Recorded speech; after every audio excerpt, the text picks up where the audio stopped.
BSc part first subject botany की online class में आप सभी विद्यार्थियों का स्वागत है।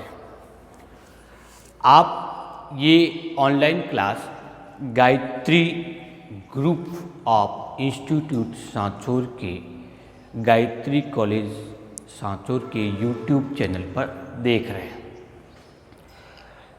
आज हम सब्जेक्ट बॉटनी के जिस पेपर के बारे में डिस्कस कर रहे हैं वो है सेकंड पेपर माइक्रोबायोलॉजी अर्थात सूक्ष्म जीव विज्ञान। इसके अंतर्गत अभी तक हमने जीवाणुओं की संरचना, जीवाणुओं का वर्गीकरण, उसकी कोशिकीय संरचना और जीवाणु में जनन किस प्रकार से होता है इत्यादि के बारे में हमने विस्तार से सिलेबस के अकॉर्डिंग डिस्कस किया है, उसको पढ़ा है, समझा है। इस जीवाणु के सामान्य लक्षण का अंतिम टॉपिक आज हम प्रारंभ कर रहे हैं। आज का हमारा अंतिम टॉपिक क्या है? Economics importance of bacteria. जीवाणुओं का आर्थिक महत्व क्या होता है? आर्थिक महत्व से तात्पर्य है कि वे क्रियाएं जो लाभदायक और हानिकारक दोनों प्रकार की हो उसको हम आर्थिक महत्व के संदर्भ में पढ़ते हैं। अर्थात जीवाणुओं द्वारा होने वाली वे प्रक्रियाएं जिससे लाभ भी होता हो और हानि भी होती हो। इससे क्या फर्क पड़ा कि यदि वो लाभदायक एक्टिविटी है उस स्थिति में मनुष्य को आर्थिक लाभ होता है। जैसे दूध से दही बनाते हैं, इसमें जीवाणु प्रयुक्त होते हैं। दही को व्यक्ति बेचेगा जिससे उसको आर्थिक लाभ होगा। और दूसरा, कई जीवाणु ऐसे भी होते हैं जो हानि पहुंचाते हैं अर्थात हानिकारक प्रक्रिया को संपन्न करते हैं, जैसे विभिन्न प्रकार के रोगजनक। इससे क्या हुआ, उस मनुष्य को उस जीवाणु की एक्टिविटी से आर्थिक हानि होती। वो रोगग्रस्त होगा तो उसकी इलाज में उसके पैसे लगेंगे, उसका शारीरिक स्वास्थ्य गिरेगा, तो कुल मिला के क्या हुआ, हानि हुआ। इन दोनों प्रकार की प्रक्रियाओं को आज हम इस टॉपिक के माध्यम से समझेंगे। क्या समझेंगे कि इकोनॉमिक्स इम्पोर्टेंट क्या होते हैं। जीवाणुओं के द्वारा दो प्रकार की प्रक्रिया संपन्न हो रही है जिसके बारे में हमने अभी डिस्कस किया। एक तो होती है हार्मफुल एक्टिविटी और दूसरी होती है यूजफुल या लाभदायक एक्टिविटी। तो सबसे पहले हम यूजफुल एक्टिविटीज़ के बारे में डिस्कस करते हैं। जैसा कि हमने एक बार पढ़ा था कि अधिकांश बैक्टीरिया होता है वो यूजफुल एक्टिविटी को संपन्न करते हैं, मनुष्य के लिए, जीवों के लिए, इकोसिस्टम के लिए लाभदायक होती है। लेकिन 2 से 4% जीवाणु ऐसे भी होते हैं जो रोगजनक होते हैं, जिसके फलस्वरूप पादपों में, जंतुओं में और विभिन्न प्रकार के जीवों में रोग उत्पन्न होते हैं। तो वो आती है हानिकारक एक्टिविटी में। तो पहले हम किसको पढ़ें? यूजफुल एक्टिविटी में। बैक्टीरिया के द्वारा कई ऐसी प्रोसेस की जाती है जिससे मनुष्य को और इकोसिस्टम को प्रत्यक्ष रूप से लाभ होता है। जैसे सबसे पहला जो लाभदायक एक्टिविटी है वो भू उर्वरकता में वृद्धि करते हैं। कौन करते हैं? जीवाणु करते हैं। भू उर्वरकता का मतलब होता है मृदा की उर्वरकता। मृदा में जब पोषक तत्वों की कमी हो जाती है उस स्थिति में हमें कंपोस्ट खाद के माध्यम से अथवा रासायनिक उर्वरक के माध्यम से पोषक तत्वों की पूर्ति करनी होती है। मान लें कि मृदा में नाइट्रोजन की कमी होती है जिसके कारण पौधों की वृद्धि पूर्ण रूप से नहीं हो पा रही है, तो उस स्थिति में हम बाह्य माध्यम से यूरिया को देते हैं। यूरिया देने से पौधों को नाइट्रोजन की पूर्ति हो जाती है। तो इस प्रकार से हमने रासायनिक माध्यम द्वारा, रासायनिक पदार्थ द्वारा उर्वरकता में वृद्धि की है। लेकिन क्या जीवाणु भी इस प्रकार की प्रोसेस करते हैं? तो बिल्कुल करते हैं। जीवाणु जो कि मृदा में पाए जाते हैं वो अपने जीवन यापन क्रिया के दौरान अनायास मिट्टी की उर्वरकता में वृद्धि करते हैं। और मुख्य रूप से सबसे अधिक तत्व की जब आवश्यकता होती है पौधे को वो है नाइट्रोजन। तो अधिकांश जीवाणु नाइट्रोजन का स्थिरीकरण करते हैं। वायुमंडल में कुल 78% नाइट्रोजन उपस्थित है। बहुत अधिक मात्रा में नाइट्रोजन का भाग वायुमंडल में पाया जाता है, लेकिन पौधे इसको डायरेक्ट ग्रहण नहीं करते हैं, अवशोषित नहीं करते, बल्कि उसको स्थिरीकरण के माध्यम से अवशोषण योग्य यौगिकों में बदला जाता है। तत्पश्चात पौधे उसको अवशोषित करते हैं। ये यौगिकीकरण की क्रिया जैविक और अजैविक घटकों के द्वारा होता है। पौधे वायुमंडल से नाइट्रोजन को यौगिकों के रूप में अवशोषित करते हैं और फिर उन पौधों के द्वारा जंतुओं तक पहुंचती है। जंतु और पादपों की विघटन क्रिया के द्वारा वापस वो यौगिक वायुमंडलीय नाइट्रोजन में परिवर्तित हो जाती है। इस प्रकार से वायुमंडलीय नाइट्रोजन का एक साइकिल चलता रहता है। इस साइक्लिक प्रोसेस के द्वारा ही इस इकोसिस्टम की क्रियात्मक गतिशीलता बनी रहती है। तो ये इकोसिस्टम के लिए बहुत ही महत्वपूर्ण होते हैं। इसमें भूमि की उर्वरकता में वृद्धि करने वाले जीवाणुओं को मुख्य रूप से 3 भागों में विभक्त किया गया है। एक वे जीवाणु होते हैं जिनको हम अमोनीकारक जीवाणु कहते हैं। कौन से? अमोनीकारक। जितने भी मृत कार्बनिक पदार्थ हैं, कौन से प्रकार के? मृत कार्बनिक पदार्थ, जैसे टैनिया है या जंतुओं के मरने के बाद में उसका अपघटित भाग है। इस मृत कार्बनिक पदार्थ के अंतर्गत अपघटन की क्रिया के द्वारा प्रोटीन मुक्त हो जाती है, कार्बोहाइड्रेट मुक्त हो जाता है, लिपिड मुक्त हो जाती है। तो क्या मिला इससे प्रोटीन हुई। जीवाणु क्या करेंगे? प्रोटीन का अपघटन करेंगे एमिनो अम्ल में। किसमें किया? अमीनो अम्ल में किया। और इस अमीनो अम्ल से क्या मुक्त करेंगे? वो अमोनिया मुक्त करते हैं। अमोनिया गैस मुक्त की। इसीलिए इन जीवाणु को नाम देते हैं अमोनीकारक जीवाणु। कौन कौन से जीवाणु होंगे?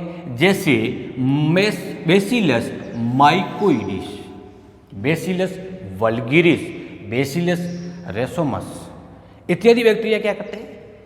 मिट्टी के अंदर जीवित रहते हैं, मिट्टी के अंदर ही पाए जाते हैं और अपने संश्लेषी क्रियाओं के द्वारा लगातार प्रोटीन का अपघटन करके अमोनिया को डेवलप करता है। अब ये अमोनिया क्या करेगी? अमोनिया जल के साथ में जुड़ेगी जो मृदा के अंदर उपस्थित होता है, और उस मृदा में उपस्थित कार्बन डाइऑक्साइड, इन दोनों से क्रिया करके ये अमोनियम कार्बोनेट का निर्माण करता है। किसका निर्माण हुआ? Ammonium carbonate. इस अमोनियम कार्बोनेट को पौधे अवशोषित कर लेते हैं। तो इससे पौधों को क्या मिला? नाइट्रोजन मिली। आपको यूरिया डालने की आवश्यकता नहीं हुई। जीवाणु जो कि मृदा में उपस्थित है वो अब मृत कार्बनिक पदार्थों के अपघटन क्रिया के द्वारा लगातार अमोनिया का निर्माण करेंगे, फलस्वरूप अमोनियम कार्बोनेट का निर्माण होता रहेगा। इसलिए ऐसे स्थान पर यदि ये जीवाणु उपस्थित है तो वो अपने संश्लेषी क्रिया के द्वारा अमोनियम कार्बोनेट का निर्माण करेंगे, फलस्वरूप भूमि की उर्वरकता में वृद्धि हो जाएगी। कुछ ऐसे जीवाणु भी होते हैं जो अमोनिया को किसी अन्य यौगिकों में बदलते हैं, जैसे ऑक्साइड में परिवर्तित करते हैं। ऐसे जीवाणु को नाइट्रिककारी जीवाणु कहते हैं। क्यों कहेंगे? क्योंकि ये जीवाणु अमोनियम से नाइट्रोजन की ऑक्साइड बनाते हैं, जिसमें नाइट्राइट हो सकता है अथवा नाइट्रेट हो सकता है। NO2 minus nitrite, NO3 minus nitrate. तो किसका निर्माण किया? नाइट्रेट का या नाइट्राइट का। जैसे नाइट्रोसोमोनास अथवा नाइट्रोबैक्टर। ये क्या है? ये नाइट्रिककारी बैक्टीरिया के उदाहरण हैं। जैसे अमोनियम नाइट्रोसोमोनास बैक्टीरिया की उपस्थिति में ऑक्सीकृत हो रहा है, ऑक्सीजन जुड़ रही है। इसके फलस्वरूप NO2- अर्थात नाइट्राइट, जल तथा एनर्जी बनती है। अर्थात हम कह सकते हैं कि ये जीवाणु रसायन संश्लेषी जीवाणु है, जो कि रासायनिक अभिक्रिया के द्वारा ऊर्जा प्राप्त करते हैं। तो मूल रूप से ये जीवाणु क्या कार्य कर रहे हैं? ऊर्जा उत्पन्न करने के लिए अमोनियम का ऑक्सीकरण कर रहे हैं, ऊर्जा प्राप्त होगी। लेकिन जो ये बाई प्रोडक्ट है वो मृदा में रह करके मृदा की उर्वरकता को बढ़ाता है। नाइट्राइट पुनः ऑक्सीकृत हो जाता है और किस में बदल जाता है? नाइट्रेट में बदल गया। नाइट्राइट से ज़्यादा स्थायी कौन सा होगा? नाइट्रेट, इसलिए नाइट्रेट में बदल जाता है। नाइट्रेट अन्य क्षारीय मूलक के साथ में, जैसे कैल्शियम के साथ में जुड़ेगा, कैल्शियम नाइट्रेट बनेगा, मैग्नीशियम के साथ में जुड़ेगा, मैग्नीशियम नाइट्रेट बनेगा, अमोनियम के साथ में जुड़ेगा, अमोनियम नाइट्रेट बनेंगे। तो इस प्रकार से कई यौगिक बनेंगे जो लवणीय रूप में रहेंगे। पौधे उस लवणीय रूप में नाइट्रोजन को अवशोषित कर लेते हैं। तो बहुत बड़ा और मुख्य रोल होता है वो नाइट्रिककारी जीवाणु का है। उर्वरकता को बढ़ाने के लिए तीसरे प्रकार के जो जीवाणु हैं वो कहलाता है नाइट्रोजन यौगिकीकरण जीवाणु। ये जीवाणु क्या करेंगे? अपनी उपापचयी क्रिया के दौरान ही वायुमंडलीय नाइट्रोजन को अवशोषण योग्य यौगिकों में बदल देते हैं। जैसे नाइट्रेट हो सकता है, नाइट्रेट हो सकता है, नाइट्राइट हो सकता है, अथवा अमोनियम हो सकती है। ऐसे जीवाणु को नाम देते हैं नाइट्रोजन यौगिकीकरण जीवाणु। ये जीवाणु दो प्रकार के होते हैं। एक तो होता है जो वातावरण के अंदर मुक्त रूप से रहते हैं, स्वतंत्र रूप से रहते हैं, उनको स्वतंत्र जीव या मुक्त जीवी जीवाणु नाम देते हैं। क्या नाम देंगे? मुक्त जीवी जीवाणु। एक हमने पढ़ा था जब जीवाणुओं में पोषण का टॉपिक पढ़ रहे थे, तो उस समय हमने पढ़ा था कि जीवाणु सहजीवी प्रकार के भी होते हैं, परजीवी, मृतजीवी और सहजीवी। सहजीवी जीवाणु में जो एग्जाम्पल लिया था हमने लिया था राइजोबियम का। और ये राइजोबियम क्या करते हैं? लेग्यूमिनोसी कुल के पादप की मूल में उत्पन्न होने वाले गांठ में रहते हैं, नोड में रहते हैं। और उसमें राइजोबियम पौधे से पोषण प्राप्त करता है, आवास प्राप्त करता है, और उसके बदले में राइजोबियम वायुमंडलीय नाइट्रोजन को नाइट्रेट अथवा नाइट्राइट में बदल करके पौधे को अवेलेबल करवाता है। तो ये जो जीवाणु जो कि लेग्यूमिनोसी कुल के पौधों के साथ में सहजीवन अपनाता है, लेग्यूमिनोसी, इसलिए इसको क्या नाम देते हैं? सहजीवी जीवाणु नाम देते हैं। तो कुल कितने प्रकार के नाइट्रोजन यौगिकीकरण जीवाणु हुए? दो प्रकार के, मुक्त जीवी और सहजीवी।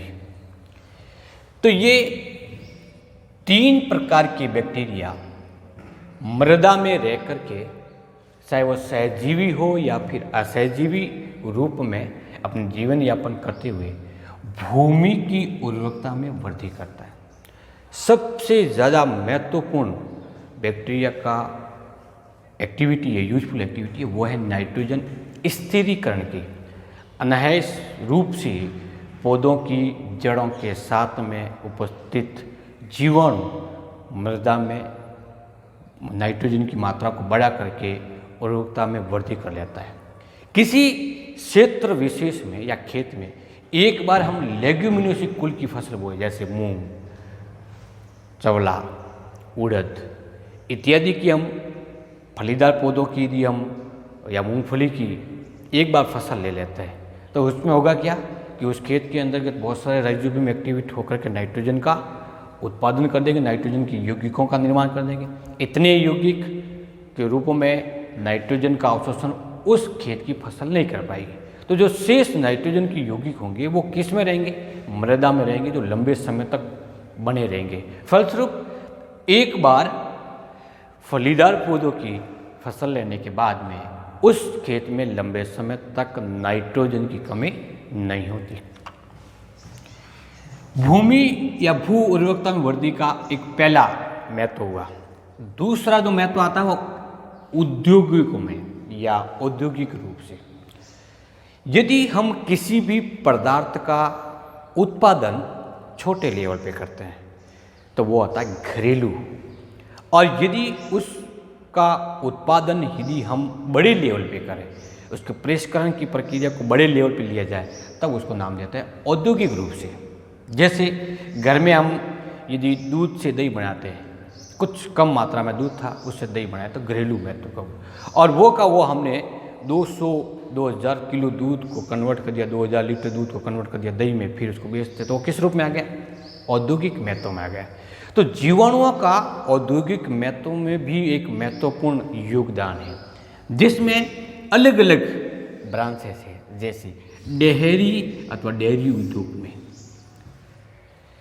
दूध से विभिन्न प्रकार के उत्पाद प्राप्त किए जाते हैं। तो दूध से कौन कौन से हुआ? दूध एक खुद अपना उत्पाद है, दूसरा इससे दही बनता है, दही के साथ में इससे मक्खन बनती है, मक्खन से घी बनाया जाता है, इसके अलावा पनीर बनाया जाता है, छाछ बनाई जाती है, और दूध से विभिन्न प्रकार की मिठाई बनाई जाती है। ये दूध के उत्पाद हैं। तो इनको हम सबको मिला करके दुग्ध उत्पाद नाम देते हैं। दूध से दही बनाया जाता है, दही से फिर मलाई निकाल के मक्खन बनाया जाता है, जिससे घी बनाया जाता है।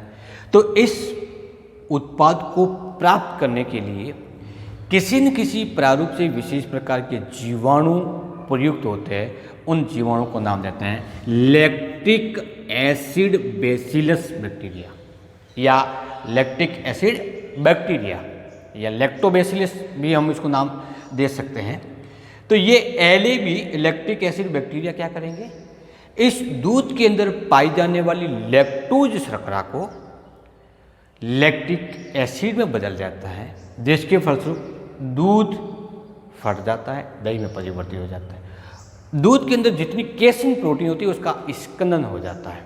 इसके अतिरिक्त कई बैक्टीरिया ऐसे हैं जो दूध से पनीर को निर्मित करने के लिए प्रयुक्त होते हैं। किसको निर्मित करेंगे?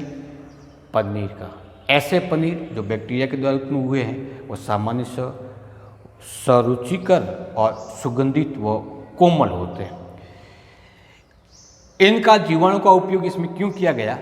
क्योंकि फास्ट प्रोसेस, बड़े लेवल पे प्रोसेस को संपन्न करना है, इसलिए हम क्या करते हैं, उस दूध को हल्का सा गर्म करके उसमें जीवाणु उसको डाल देते हैं, जीवाणु का छोटा सा भाग डाल देते हैं जो लिक्विड प्रारूप में होता है, जिससे क्या होगा, कुछ ही समय के बाद में जीवाणु ग्रोथ करेंगे और लैक्टिक एसिड को लैक्टिक में बदल देते हैं। तो ये जो प्रोसेस हुआ वो कौन सा हुआ?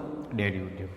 ठीक इसी प्रकार से अल्कोहल का उत्पादन करना है तो इसके लिए भी बैक्टीरिया प्रयुक्त होते हैं, और बैक्टीरिया मुख्य रूप से कौन से होते हैं? क्लॉस्ट्रीडियम जैसे बैक्टीरिया। ये एक अवायवीय जीवाणु है जो कि अल्कोहल का निर्माण करता है। अब अल्कोहल का निर्माण करेगा कैसे ये? तो इसके लिए गन्ना होता है, गन्ना लिया जाता है, गन्ने से रस को बाहर निकाल दिया जाता है, और रस बाहर निकालने के बाद में जो भाग रहता है उसको मोलासस कहते हैं। क्या नाम देते हैं? मोलासस। गन्ने में से रस बाहर निकालने के बाद जितना अपशिष्ट भाग होता है मोलासस, उस मोलासस में भी कुछ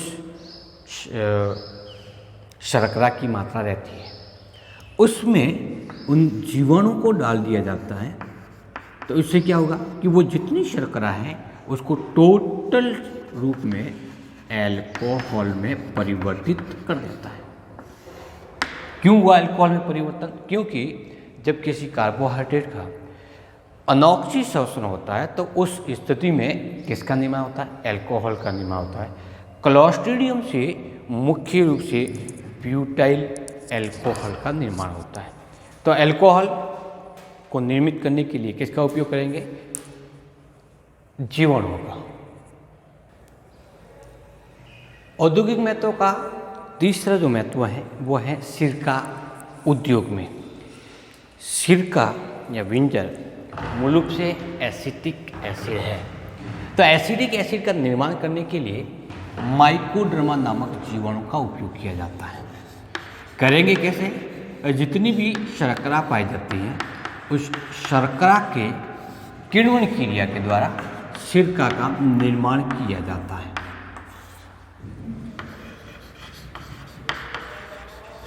इस सिरका का उपयोग कई प्रकार से किया जा सकता है। नेक्स्ट जो महत्व है वो तंबाकू और चाय के संसाधन में कई प्रकार के जीवाणुओं का उपयोग होता है। संसाधन क्या होता है? किसी भी पौधे से, चाहे तंबाकू के पौधे से या चाय के पौधे से, या इन दोनों का हम ये कह सकते हैं इनका उपयोगी भाग कौन सा होता है, तो पर्ण होती है, पत्ते होते हैं। पौधे से प्राप्त होने वाले इन पर्ण को हम डायरेक्ट इस तंबाकू के रूप में अथवा चाय के रूप में या पेय पदार्थ के रूप में उसको यूज नहीं कर सकते। क्यों नहीं कर सकते? कि जिन पदार्थ के लिए या जिस उद्देश्य से हम चाय पीते हैं, जिससे हमें ताजगी महसूस होती है, अर्थात इसके अंदर पाए जाने वाले विशेष प्रकार के एल्केलॉइड्स शरीर की तंत्रिका तंत्र को उत्तेजित करते हैं। तो उत्तेजित करने वाले एल्केलॉइड्स इस पर्ण में है। ठीक इसी प्रकार की जो निकोटीन होता है वो तंबाकू के पर्ण में है, लेकिन वो मुक्त रूप से नहीं।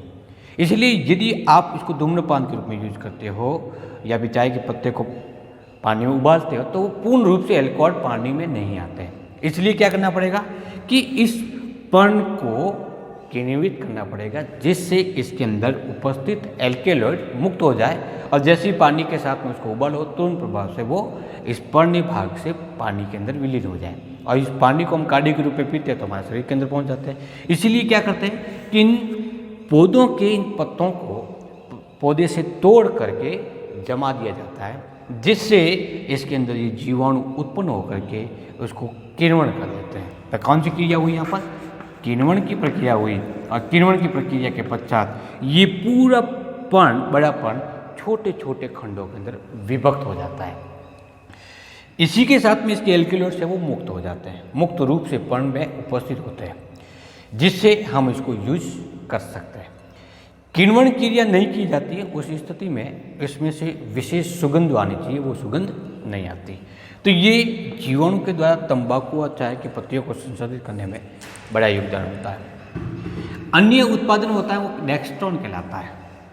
डेक्स्ट्रॉन एक पॉलीसैकेराइड है जिसका अणुभार 15,000 से लगा करके 2 करोड़ के आसपास होता है। एक बड़ा पॉलीसैकेराइड अणु होता है।